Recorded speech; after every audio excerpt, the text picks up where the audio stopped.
Bienvenue sur Vecteur d'avenir, votre nouveau rendez-vous pour parler innovation et transformation. À travers l'analyse d'experts, la formation pro de Grenoble INP UGA vous propose un regard scientifique sur les défis industriels pour faire évoluer les entreprises, les modes de pensée et les processus, un sujet à la fois. Aujourd'hui, nous recevons Marian Châtenay, enseignant à l'école d'ingénieurs de Grenoble INP FELMA et chercheur au laboratoire LEPMI pour aborder la question de l'hydrogène. Bonjour Marian. Bonjour. Merci de nous avoir rejoints pour ce premier épisode de Vecteur d'avenir. Avant de commencer, peux-tu te présenter toi et ton activité au sein de Grenoble INP UGA ? Oui, bien sûr. Donc, je m'appelle Marian Châtenay, je suis professeur d'université à Grenoble INP FELMA et je suis spécialisé en électrochimie et électrocatalyse.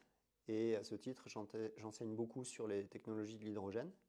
Et c'est dans ce cadre-là que j'interviens pas mal en formation continue, sur des formations courtes en lien avec l'électrochimie, les systèmes de production et stockage de l'énergie électrochimique et les technologies de l'hydrogène. Merci pour cette brève introduction. Je te propose que l'on rentre directement dans le vif du sujet, en commençant par le fait que les entreprises sont de plus en plus à diversifier leurs sources d'énergie, notamment en optant pour des sources d'énergie bas carbone. Alors, peut-être que tu pourrais nous expliquer pourquoi il devient nécessaire pour elles d'engager une transition énergétique ? On voit bien ces dernières années, avec des épisodes plus violents et plus fréquents, que encourager encore l'émission de gaz à effet de serre n'est pas durable. Donc on doit changer en partie au moins nos sources d'énergie et nous orienter vers les énergies renouvelables par exemple.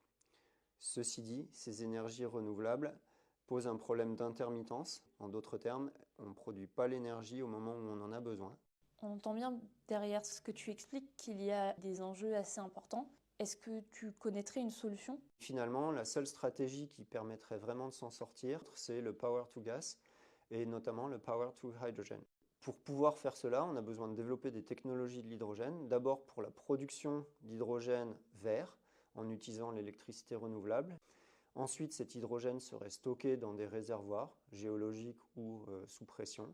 Et enfin, valorisé en bout de chaîne, soit directement comme molécule chimique, comme réducteur par exemple dans les industries de la sidérurgie ou de l'agroalimentaire, ou alors comme combustible dans des applications type mobilité. En parlant de l'hydrogène, est-ce qu'il y a encore des obstacles ou des défis auxquels il doit encore répondre ? Ces technologies sont des technologies qui sont éminemment complexes et qui utilisent des matériaux critiques. Il y a aussi des problèmes avec un certain nombre de matériaux de cœur de pile tels que les membranes polymères, avec les problèmes des polluants éternels auxquels on est confronté à l'heure actuelle. Donc en fait, il faut qu'on trouve des matériaux qui nous permettent, sans baisse de performance, de nous passer de ces métaux de la famille du platine et de ces polymères fluorés. Et c'est là tout l'intérêt de la recherche et développement actuelle, ce qui suppose aussi qu'on soit capable de former les gens pour travailler dans ces domaines-là. Et en termes de durabilité, comment les énergies fossiles se comparent-elles à l'hydrogène ?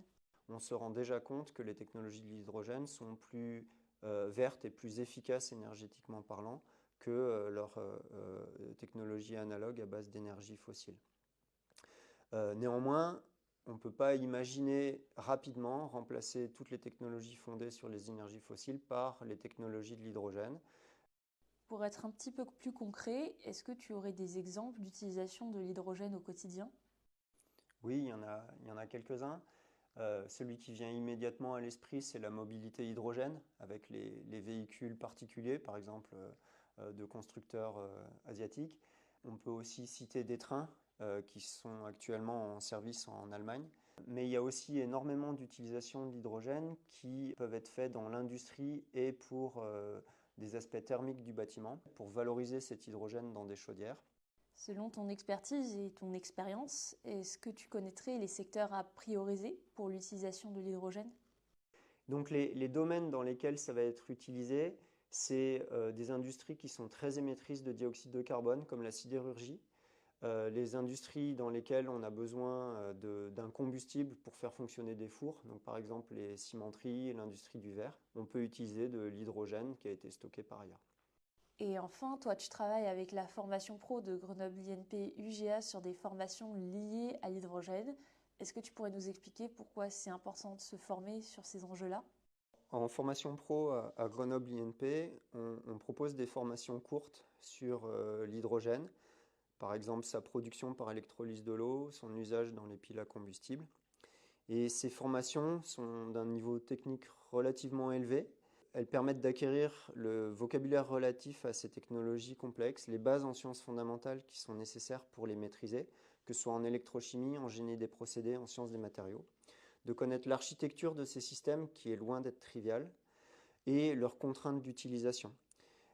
C'est important parce que ces contraintes d'utilisation, c'est ça qui va dicter les performances des systèmes hydrogènes, leurs avantages et inconvénients par rapport aux technologies concurrentes, et d'appréhender comment ces dispositifs peuvent être intégrés dans notre mix énergétique. Merci Marion. Cet épisode est maintenant terminé. Merci pour votre écoute et n'oubliez pas de vous abonner à notre podcast. Retrouvez notre offre de formation sur le site de la formation pro de Grenoble INP UGA. À bientôt pour le prochain épisode.